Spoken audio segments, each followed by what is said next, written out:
كلا بل لا تكرمون اليتيم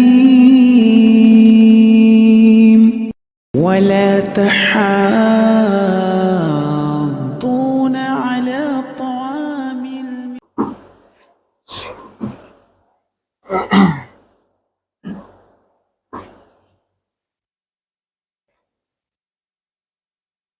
السلام علیکم ورحمۃ اللہ وبرکاتہ۔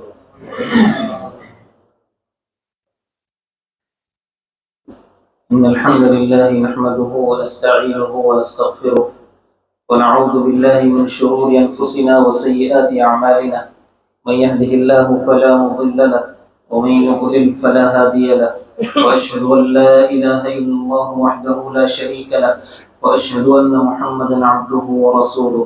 يا أيها الذين آمنوا اتقوا الله حق تقاته ولا تموتن إلا وأنتم مسلمون۔ يا أيها الناس اتقوا ربكم الذي خلقكم من نفس واحدة وخلق منها زوجها وبث منهما رجالا كثيرا ونساء، واتقوا الله الذي تساءلون به والأرحام إن الله كان عليكم رقيبا۔ يا أيها الذين آمنوا اتقوا الله وقولوا قولا سديدا يصلح لكم أعمالكم ويغفر لكم ذنوبكم، ومن يطع الله ورسوله فقد فاز فوزا عظيما۔ أما بعد فإن خير الحديث كتاب الله، وخير الهدي هدي محمد صلى الله عليه وسلم، وشر الأمور محدثاتها، وكل محدثة بدعة، وكل بدعة ضلالة، وكل ضلالة في النار۔ أعوذ بالله من الشيطان الرجيم، بسم الله الرحمن الرحيم۔ ووصى بها إبراهيم بنيه ويعقوب يا بني إن الله اصطفى لكم الدين فلا تموتن إلا وأنتم مسلمون۔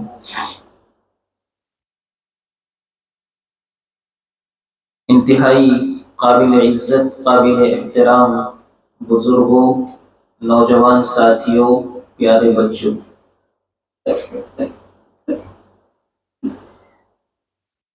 اس سے پہلے کے بہت سے پروگراموں میں نے یہ بات کہی ہے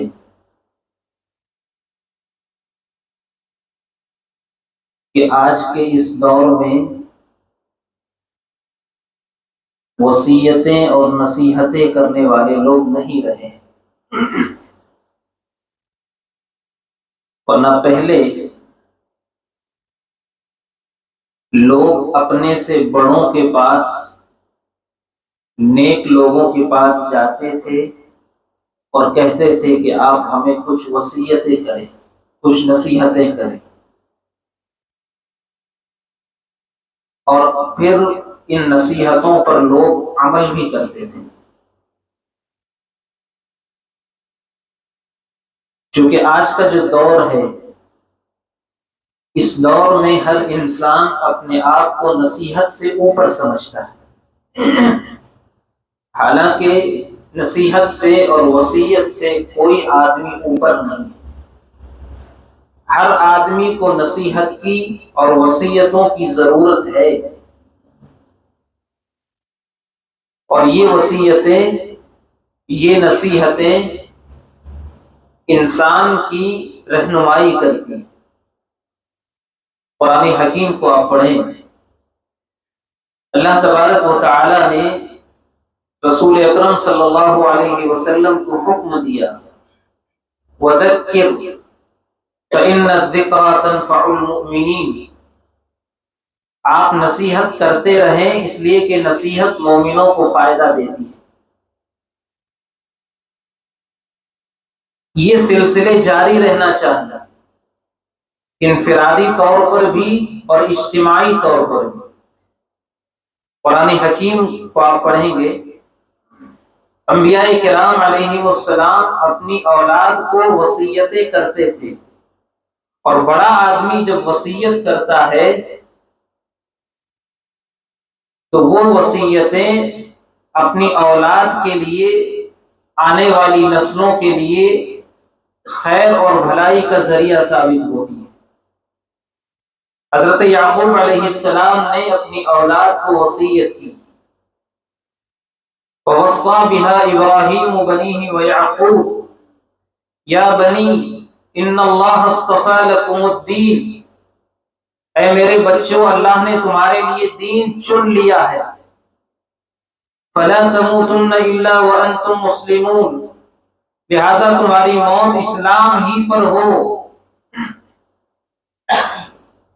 نبی اپنی اولاد کو وصیت کر رہے ہیں۔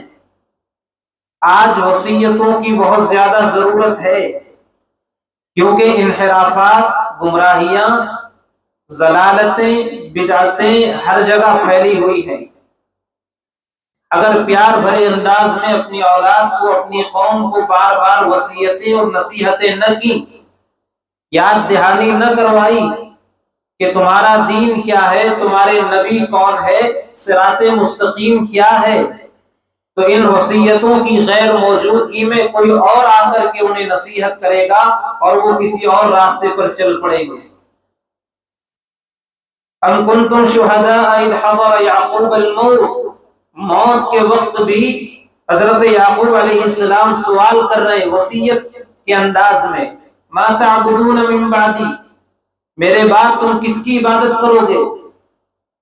آج بڑے بڑے خاندان جن کو ذاتی طور پر ہم جانتے ہیں، جو توحید پرست تھے، لیکن آج ان کی اولادیں توحید پر نہیں ہیں، آج ان کی اولادیں توحید چھوڑ کر کسی اور راستے پر چل پڑی ہے جو صراط مستقیم نہیں ہے۔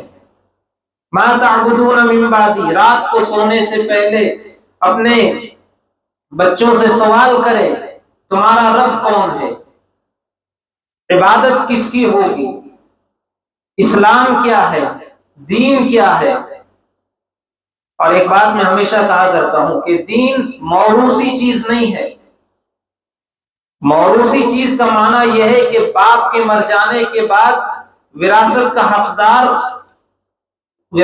حقدار اس کی اولاد ہو جاتی ہے۔ دین وراثت میں نہیں ملتا، دین حاصل کرنے پر ملتا ہے۔ دین کو حاصل کرنے کے لیے محنتیں اور کوششیں کرنی پڑتی ہیں۔ فما تعبدون من بعدی، میرے بعد کس کی عبادت کرو گے؟ فرمایا قالوا نعبد الہک وَإِلَٰهَ آبَائِكَ إِبْرَاهِيمَ وَإِسْمَاعِيلَ وَإِسْحَاقَ إِلَٰهٌ وَاحِدٌ، ہم آپ کے معبود کی عبادت کریں گے جو ابراہیم اسماعیل کا معبود ہے، اکیلا ہے، وَنَحْنُ لَهُ مُسْلِمُونَ، ہم اسی کے فرما بردار ہیں۔ نبی اپنی اولاد کی طرف سے اطمینان حاصل کر رہا ہے کہ کہیں میرے بعد انحراف کا شکار نہ ہو جائے۔ کیا ہم اپنی اولاد کی طرف سے مطمئن ہیں؟ اپنی اولاد کو اتنا مطمئن کریں دین کے حوالے سے، اتباع سنت کے حوالے سے، کہ ہمارے مرنے کے بعد ہمیں یہ فکر نہ ہو کہ یہ کوئی ان کو گمراہ کر کے چلا جائے، کوئی ان کو دین سے دور کر کے چلا جائے۔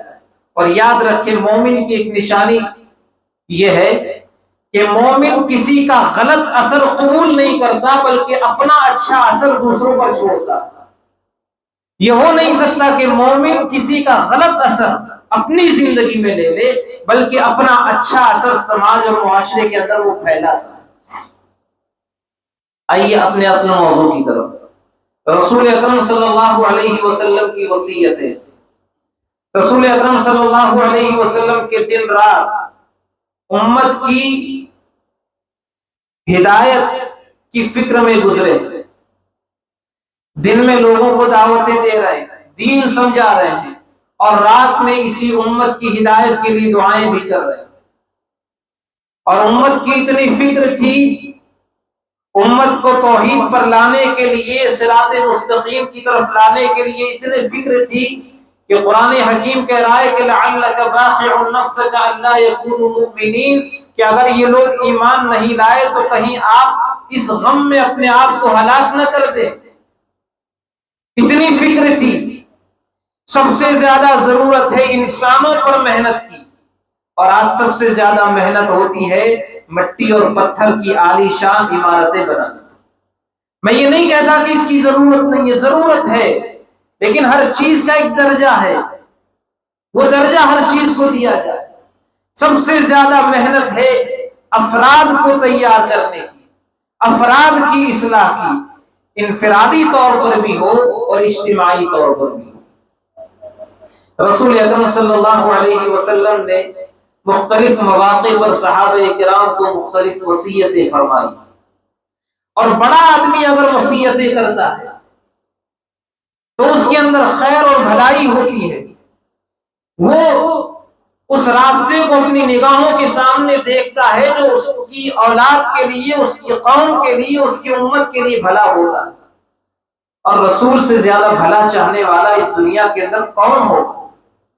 کوئی نہیں ہے۔ آئیے پہلی وصیت جس کا میں ذکر کروں گا وہ اس امت کو شرک سے بچانے کی وصیت۔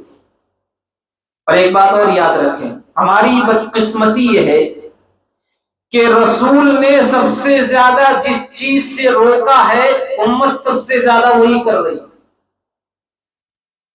رسول نے سب سے زیادہ جو چیز کرنے کے لیے کہی ہے امت سب سے زیادہ وہ چھوڑ رہی ہے۔ ابھی میں وہ مثالیں دوں گا۔ رسول اکرم صلی اللہ علیہ وسلم نے اپنی وفات سے 5 روز پہلے وصیت فرمائی تھی۔ دیکھیے، ہم رسول اکرم صلی اللہ علیہ وسلم کے بارے میں یہ سنتے ہیں کہ اللہ نے آپ کو رحمت بنا کر کے بھیجا،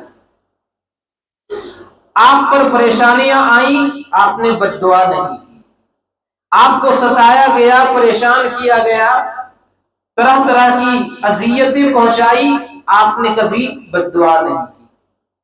رسول اگر کسی عمل پر لعنت بھیجے، کسی انسان پر اگر لعنت بھیجے تو آپ یہ سمجھے کہ معاملہ بہت ڈینجر ہے۔ عام حالات میں رسول کبھی لعنت اور بد دعا نہیں کرتا۔ اگر رسول نے کسی معاملے میں لعنت اور بد دعا بھیجی ہے اس کا مطلب یہ ہے کہ وہ معاملہ بہت ڈینجر ہے۔ آپ نے اپنی وفات سے 5 روز پہلے اپنی امت کو شرک سے ڈرانے کے لیے لعنت فرمائی۔ حضرت عائشہ رضی اللہ تعالی عنہ کہتی ہیں رسول اکرم صلی اللہ علیہ وسلم بیمار ہیں، آپ کے اوپر چادر ہے، شدت تکلیف سے کبھی چادر اوڑھ رہے ہیں، چادر اپنے چہرے سے ہٹا رہے ہیں۔ اب سوچئے، انسان جب اس دنیا سے رخصت ہوتا ہے اسے اندازہ ہو جاتا ہے کہ شاید اب میں اس دنیا سے رخصت ہونے والا ہوں۔ انسان کو اپنی پراپرٹی کی فکر ہوتی ہے، اپنی تجارت کی فکر ہوتی ہے، انسان کو فکر ہوتی ہے اپنے کاروبار کی، اپنی اولاد کی، لیکن اس رسول کو اپنی امت کی فکر ہے کہ کہیں یہ شرک میں مبتلا نہ ہو جائے۔ انبیاء کرام خود اپنے لیے دعا کرتے تھے۔ حضرت ابراہیم علیہ السلام کی دعا کو قرآن حکیم میں پڑھیے، اپنے لیے دعا کر رہے ہیں وَاجْنُبْنِي وَبَنِيَّ أَن نَّعْبُدَ الْأَصْنَامَ، اللہ تو مجھے اور میری اولاد کو شرک سے بچا۔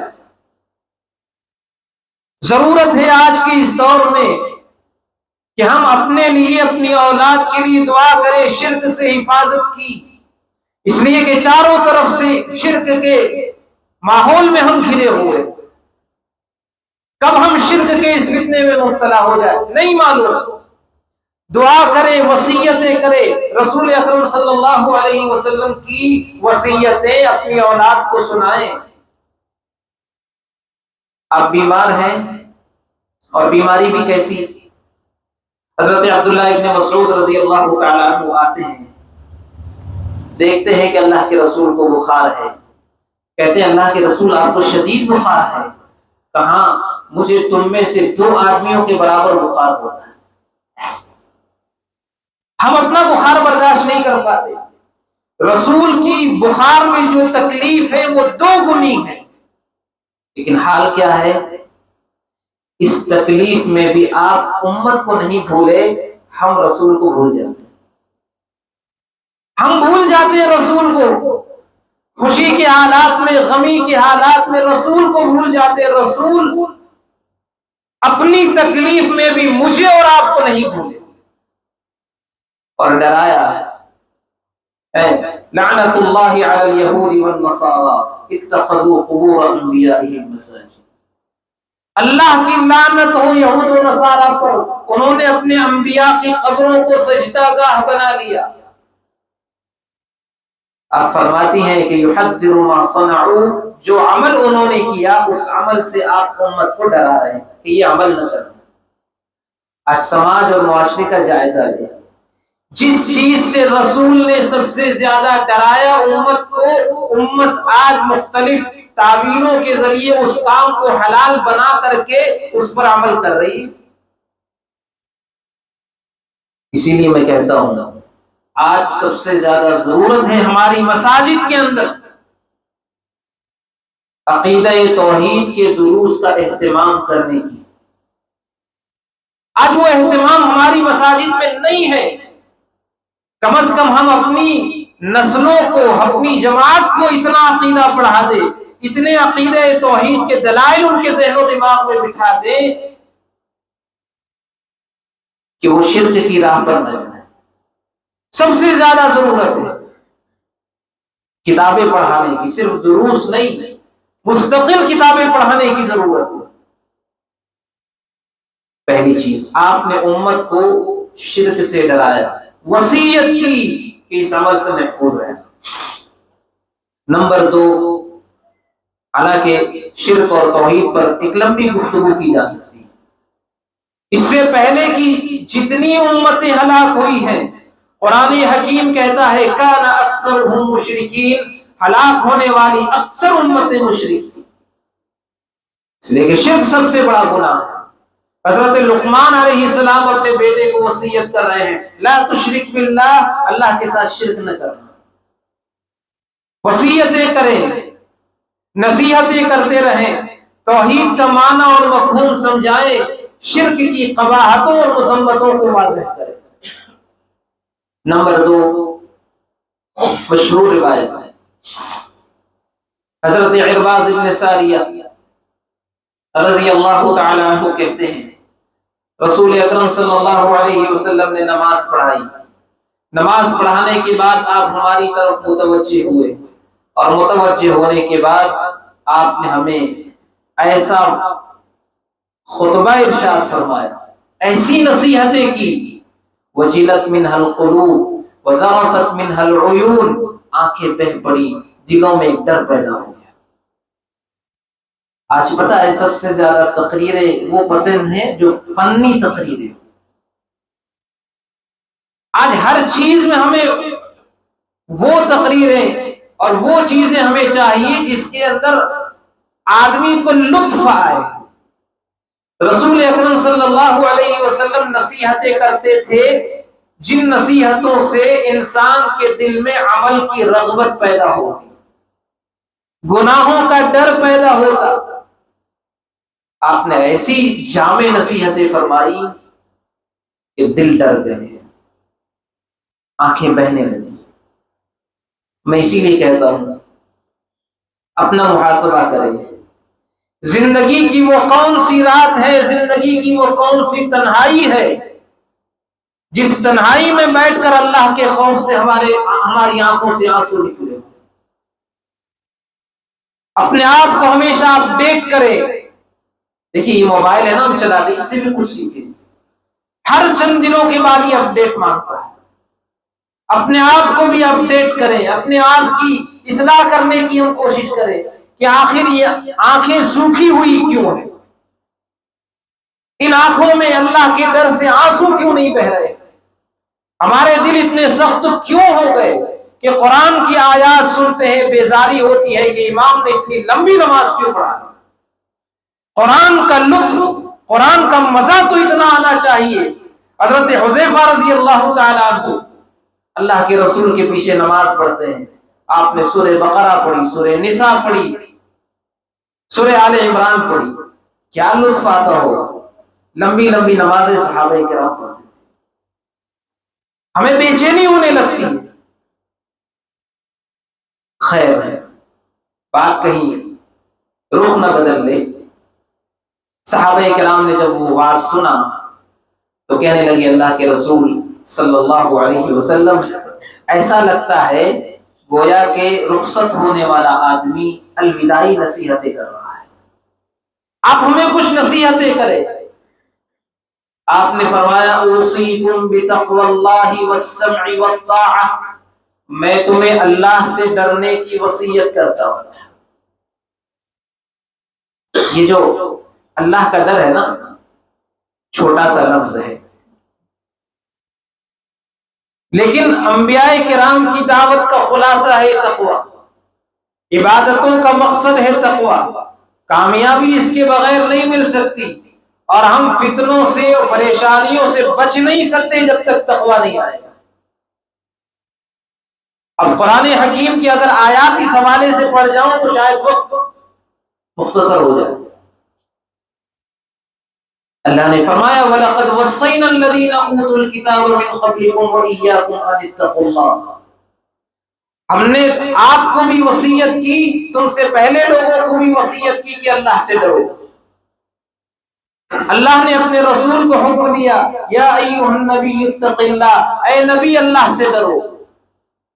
ایمان والوں کو اللہ نے حکم دیا یا ایھا الذین آمنوا اتقوا اللہ، اے ایمان والو اللہ سے ڈرو.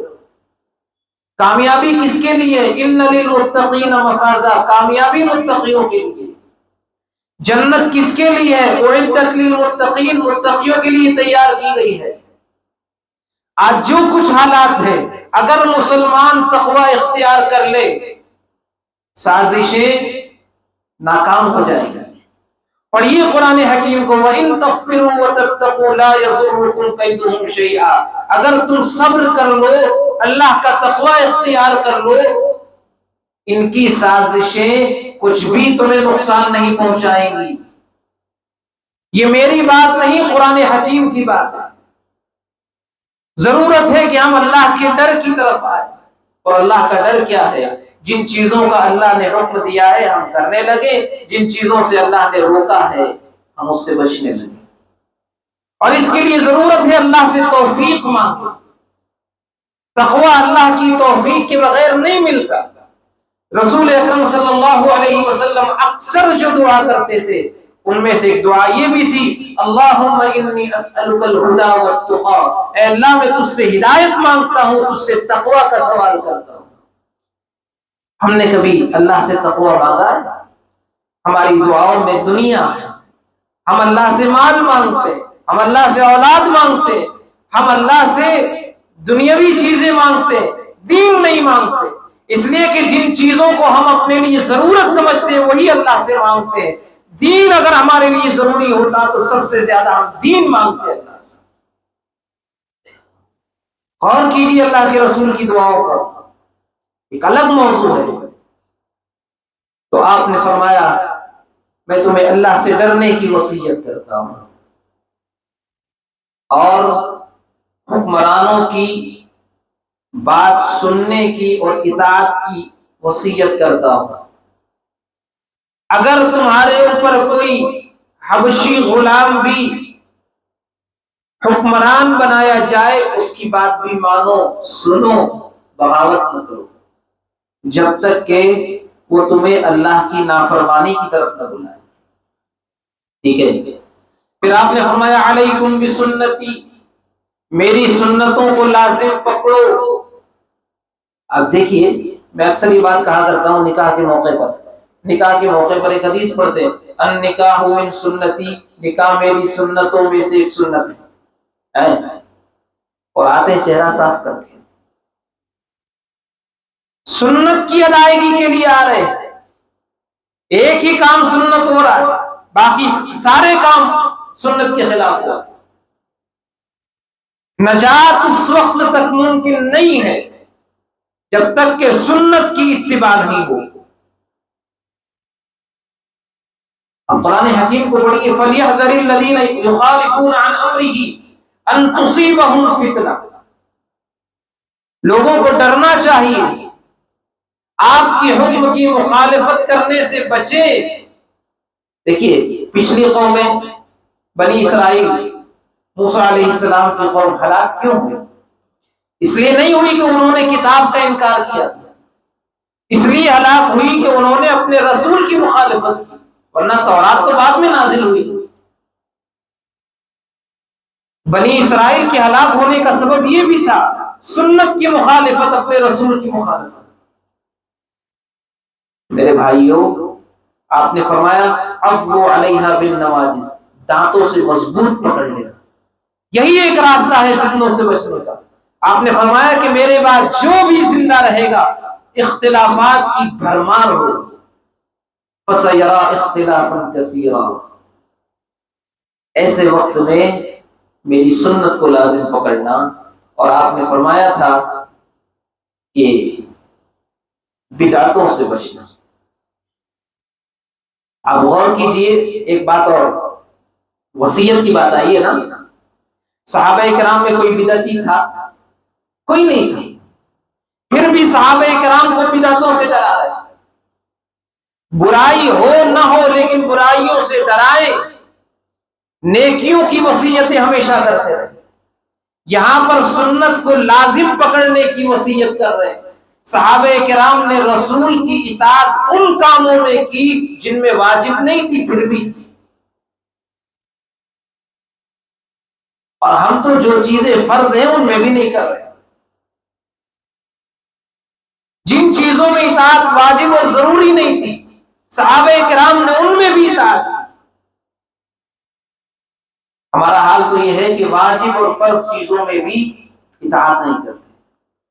تو آپ نے صحابہ کرام کو بدعتوں سے ڈرایا، باوجود اس کے کہ صحابہ کرام میں کوئی بدعتی نہیں تھا، صحابہ کرام بدعتوں سے دور تھے۔ اور اس کے بعد فرمایا بدعتوں سے بچنا، اس لیے کہ ہر بدعت گمراہی ہے، گمراہی جہنم میں لے جائے گا۔ دو وصیتیں ہو گئی۔ پہلی وصیت، آپ نے صحابہ کرام کو شرک سے ڈرایا، اور دوسری وصیت، آپ نے صحابہ کرام کو سنت کی اتباع کی طرف بلایا۔ تیسری وصیت دیکھیے، یہ بڑی اہم ہے، اور آج کے حالات میں اس وصیت کی بے انتہا ضرورت ہے۔ اور وہ کیا ہے؟ آپ نے اپنی وفات سے 3 دن پہلے صحابہ کرام کو وصیت فرمائی، لا يموتن احدكم الا وهو يحسن الظن بالله، کہ دیکھو تم میں سے کسی آدمی کی موت اس حال میں آئے کہ اس کا گمان اللہ کے ساتھ اچھا ہو، حسن ظن ہو، موت اس حالت میں آئے، مرے تو اس حسن ظن کے ساتھ، ٹھیک ہے میں نے گناہ کیے ہیں، اللہ کی رحمت سے امید ہے اللہ مجھے معاف کر دے، حسن ظن کے ساتھ اس دنیا سے جائے۔ شیطان انسان کو اللہ سے بدگمان کرنے کی کوششیں کرتا ہے۔ اب آئیے تھوڑی سی تفصیل اس حوالے سے۔ حدیث قدسی ہے، رسول اکرم صلی اللہ علیہ وسلم نے فرمایا انا عند ظن عبدی بی، اللہ فرماتا ہے کہ میں اپنے بندے کے ساتھ اس کے گمان کے مطابق معاملہ کرتا ہوں۔ ہمارا اللہ کے ساتھ جیسا گمان ہوگا، اللہ کے ساتھ ہماری جیسی سوچ ہوگی، نتائج بھی ویسے ہی برآمد ہوں۔ ٹھیک ہے؟ آپ طائف گئے، وہاں کے بادشاہوں کے سامنے، بڑوں کے سامنے دعوت پیش کی، سارا واقعہ ہمیں معلوم ہے۔ لوگوں نے قبول نہیں کیا، قبول تو نہیں کیا لیکن بدسلوکی کی،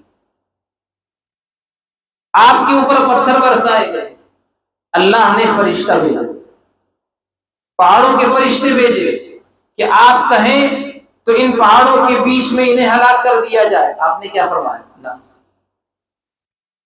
مجھے امید ہے کہ اللہ ان کی اولادوں میں سے ایسے لوگوں کو نکالے گا جو ایک اللہ کی عبادت کرتے ہوتے۔ رسول اکرم صلی اللہ علیہ وسلم کا گمان اللہ کے ساتھ دیکھیے، اس وقت بظاہر کوئی امید نہیں تھی ان کی اصلاح کی، اس وقت بظاہر حالات کے بہتر ہونے کی کوئی امید نہیں تھی، لیکن اللہ کے ساتھ گمان اچھا تھا۔ بعد میں نتائج برآمد ہوئے، طائف کی بستی ایمان لائی۔ حالات کتنے ہی خراب کیوں نہ ہو، ہماری زبان پر یہی ہونا چاہیے کہ اللہ بہتر کرے، بظاہر حالات کے بہتر ہونے کی امید نہ ہو، لیکن اللہ کے ساتھ حسن ظن ہو، کیونکہ اللہ تبارک و تعالی بندے کے ساتھ وہی معاملہ کرتا ہے جیسی اللہ کے ساتھ سوچ ہوتی ہے۔ دیکھیے ایک مثال اور دو، کسی کو کینسر ہو گیا، آخری اسٹیج پر ہے، ڈاکٹر نے کہہ دیا کہ اب امید نہیں۔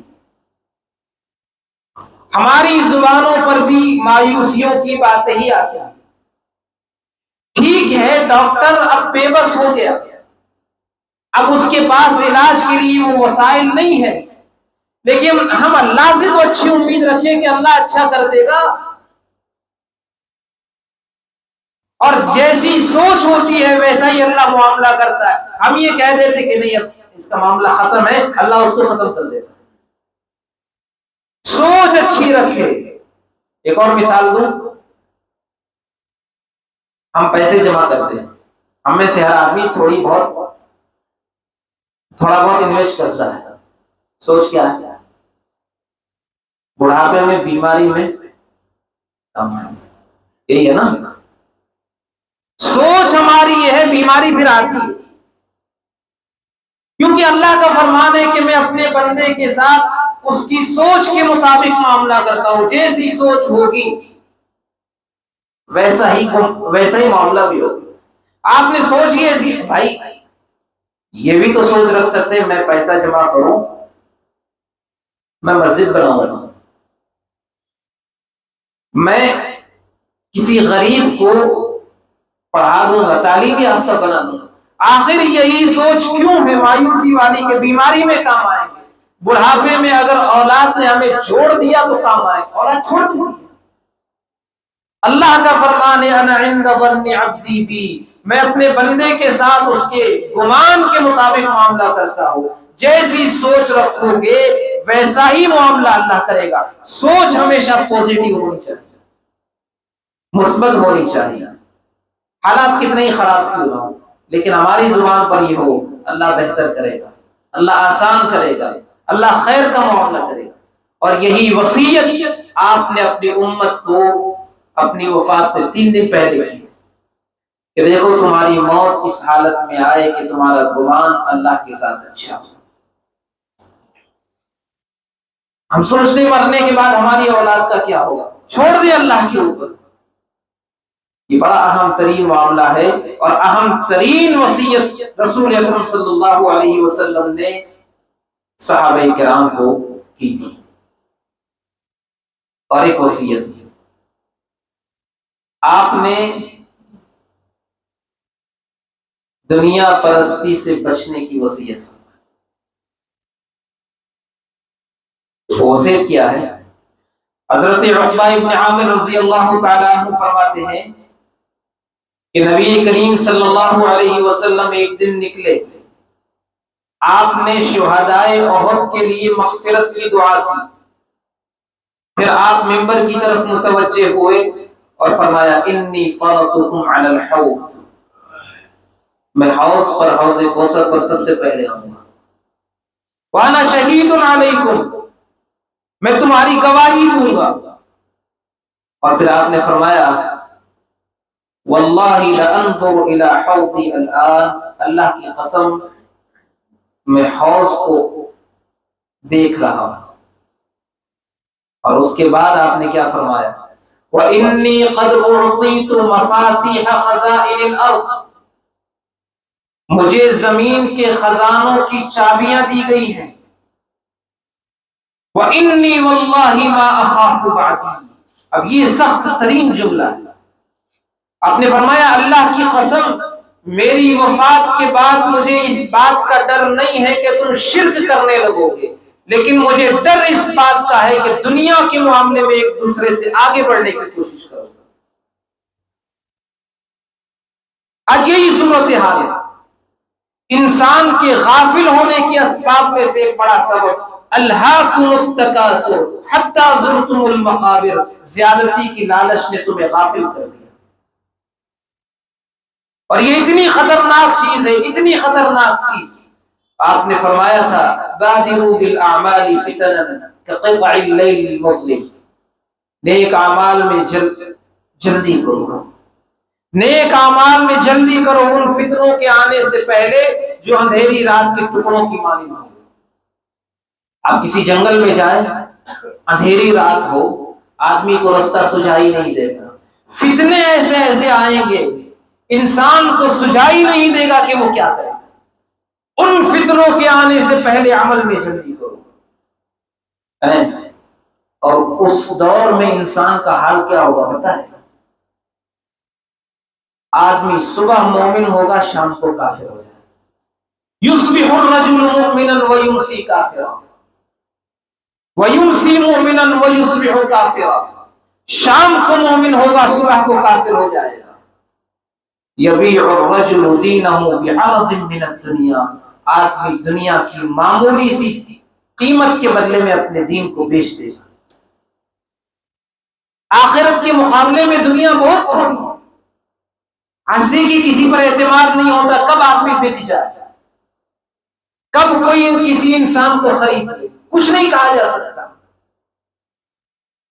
آپ نے فرمایا کہ مجھے اپنی وفات کے بعد اس بات کا ڈر نہیں ہے کہ تم شرک کرنے لگو گے، ڈر اس بات کا ہے کہ دنیا کے معاملے میں تم ایک دوسرے سے آگے بڑھنے کی کوشش کرو۔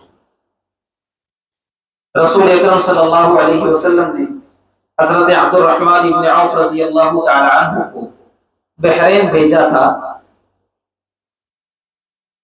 مال کے لیے، مال وصول کرنے کے لیے۔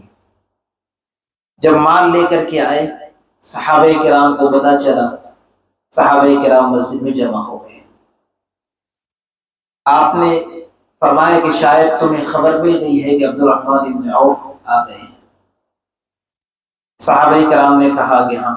آپ نے فرمایا ابشروا واملوا ما یسرکم، خوش ہو جاؤ اور ان چیزوں کی امید کرو جو تمہیں خوش کر دیں۔ اس کے بعد آپ نے فرمایا کہ اللہ کی قسم ایک وقت آئے گا کہ دنیا تمہارے سامنے پھیلا دی جائے گی، دنیا کے دروازے کھول دیے جائیں گے تمہارے لیے، اور تم ایک دوسرے سے آگے بڑھنے کی کوشش کرو گے، اور پھر دنیا پرستی میں اسی طرح تم ہلاک ہو جاؤ گے جس طرح تم سے پہلے کی امتیں ہلاک ہو۔ بار بار دنیا پرستی سے ڈرایا۔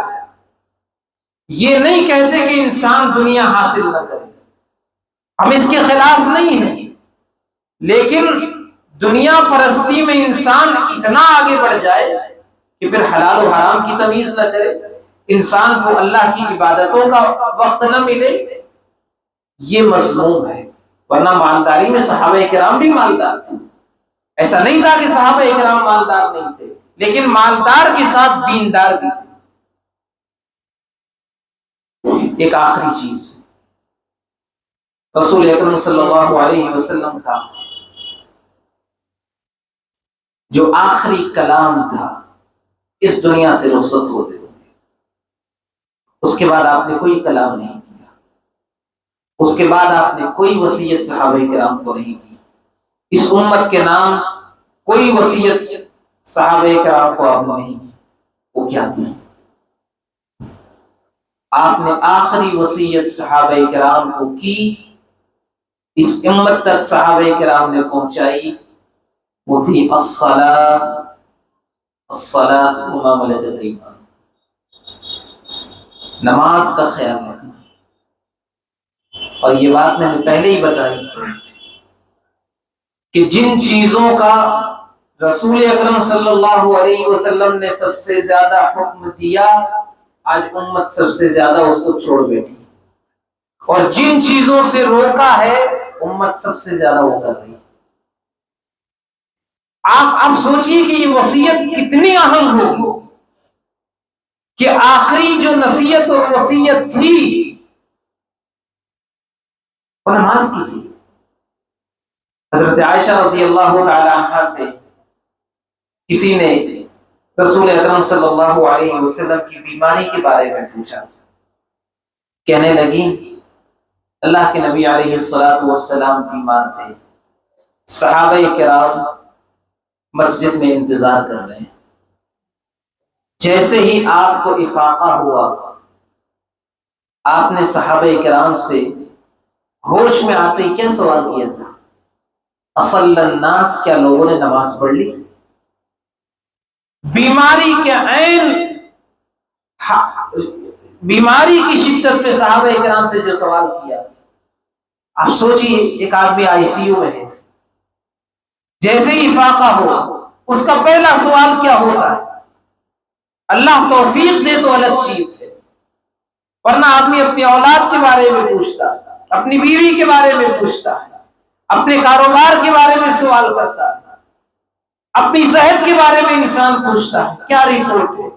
اللہ کے رسول صحابہ کرام سے پوچھتے اصل الناس، کیا لوگوں نے نماز پڑھ لی؟